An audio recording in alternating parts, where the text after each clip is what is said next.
Hi, katimso, luto na ang aking pakbet. Ayan, yung isda. Ito na ito.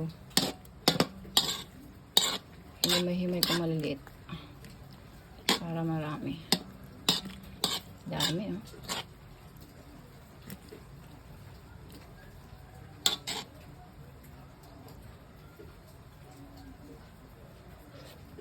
Yan ang ulam ngayon. Galing ako sa gym. Gutom ng person.